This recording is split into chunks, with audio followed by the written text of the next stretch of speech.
तो नमस्कार दोस्तों, I am Inderpreet Singh, all India rank 5 in CSIR में रैंक 29 इन FCAT। आपके लिए लेके आया हूँ बेस्ट वे, मतलब जो वे मैं लिया करता था FCAT में जब बिगिनर था, फर्स्ट अटैम्प्ट सेकंड अटैम्प्ट में। तब मैं क्या स्ट्रेटजी रखता था अटैम्प्ट करते समय, जिससे क्या है कि आप टाइम मैनेजमेंट सही से कर सको और ऑब्वियसली आप पे जो टाइम का प्रेशर है वो बिल्टअप ना हो। तो उससे क्या है, टाइम प्रेशर जब बिल्डअप होता है तो उससे आते हुए क्वेश्चन भी गलत हो जाते हैं, इसलिए टाइम को सही से यूज़ करना है। तो वो आपको हो सकता है ये, अगर आप यही स्ट्रेटजी अपना के चलेंगे तो आपको डेफिनेटली हेल्प मिलेगी। हाँ, ऐसा कुछ हार्ड एंड फास्ट रूल नहीं है कि आपको यही मेथड अपनाना है, आप अपना मेथड बना सकते हैं बिल्कुल।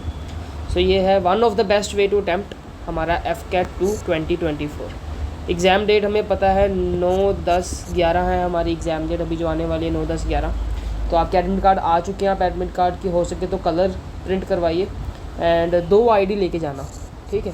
एक आधार कार्ड ले जाना, एक पैन कार्ड ले जाना या एक लाइसेंस ले जाना, ऐसे जो भी आपने मेंशन कर रखी है वहाँ पे वो 2 लेके जाना, एक मत लेके जाना, ठीक है। उसको आगे बढ़ते हैं।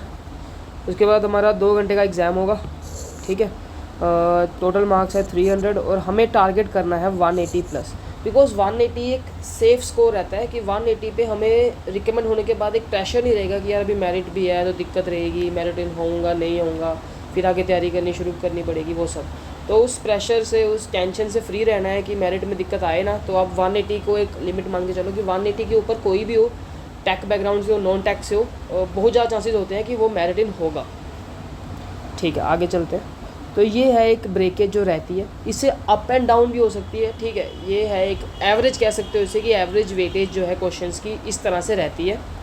बाकी पता लगेगा 9 तारीख को कि कैसी वेटेज, अगर कुछ चेंज हुआ है नहीं हुआ है, कि क्या चीज़ें हैं, तो वो भी पता लगेगा, ठीक है।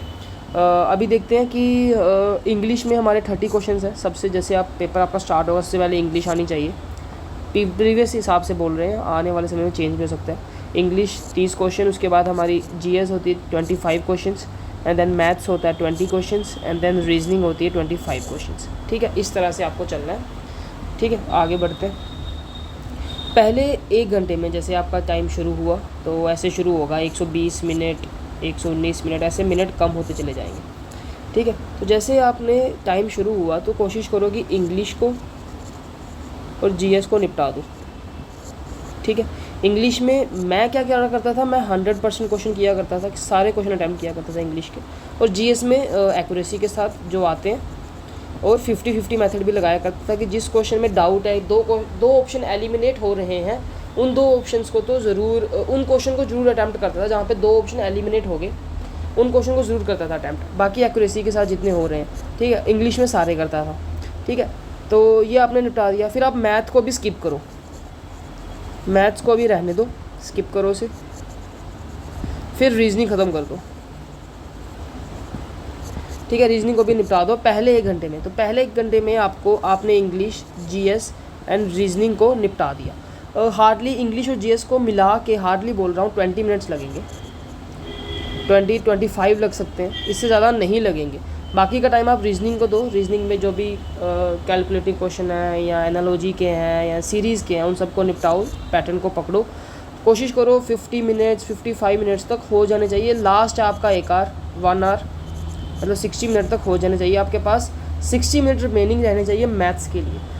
बेसिकली स्ट्रेटेजी उन्हीं के लिए बताई जा रही है कि जो बच्चे अभी पहला अटैम्प्ट दे रहे हैं, दूसरा दे रहे हैं, या जिनका निकला है पिछली बार लेकिन कम स्कोर से निकला है, तो उनके लिए। बाकी अगर आप पहले 200 प्लस फोड़ रहे हो तो इतना कुछ नहीं है, वहाँ फिर आप जैसे मर्जी कर सकते हो, ठीक है।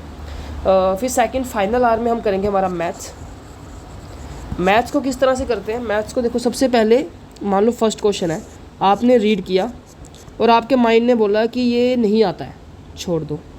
सेकंड क्वेश्चन आया, आपने क्वेश्चन रीड किया और आपके माइंड ने बोला कि ये हो सकता है, उसे अटैम्प्ट करो।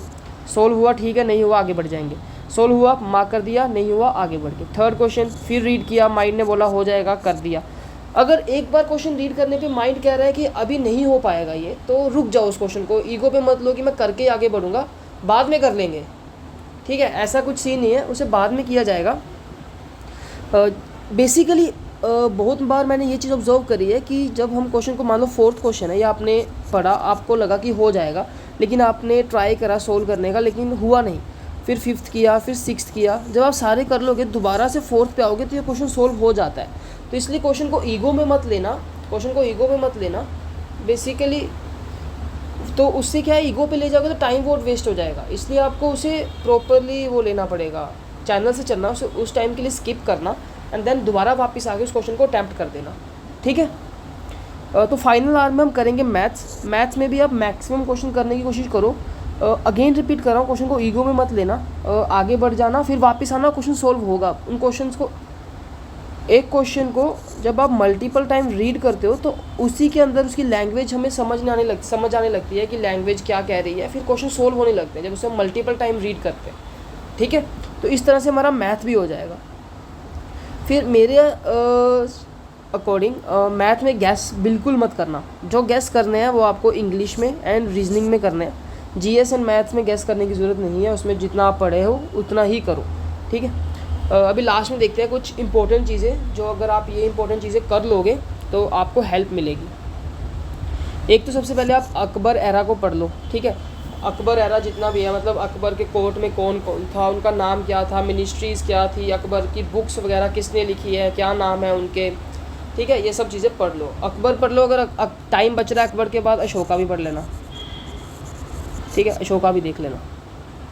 सेकंड टॉपिक जो इम्पोर्टेंट है अभी लास्ट मोमेंट पे करने के लिए, वो है इंडियन नेशनल कांग्रेस के सेशंस। वो सेशंस कहाँ पे हुए और उनमें की डिसीजन क्या था, कि फ्लैग कहाँ पे लहराया था, पूर्ण स्वराज की घोषणा कहाँ करी थी, वो सब चीज़ें आपको पढ़ लेनी है। ये सब आपको ल्यूसन पे मिल जाएंगी, तो वहाँ से पढ़ लेना, इनको एक बार रिवीजन करके जाओ, इनकी ये हेल्प करेंगे। फिर उसके बाद आपके governor generals and voice rise, कि किस गवर्नर जनरल्स, उनका पहले तो टेन्योर कब से कब था, ठीक है। फिर फर्स्ट कौन था, लास्ट कौन था, first governor general, last governor general, first governor of Bengal, last governor of Bengal, first viceroy, last viceroy, ये सब चीज़ें आपको पढ़नी है, ठीक है। एंड देन उनके टाइम पे की डिसीजंस, कि जैसे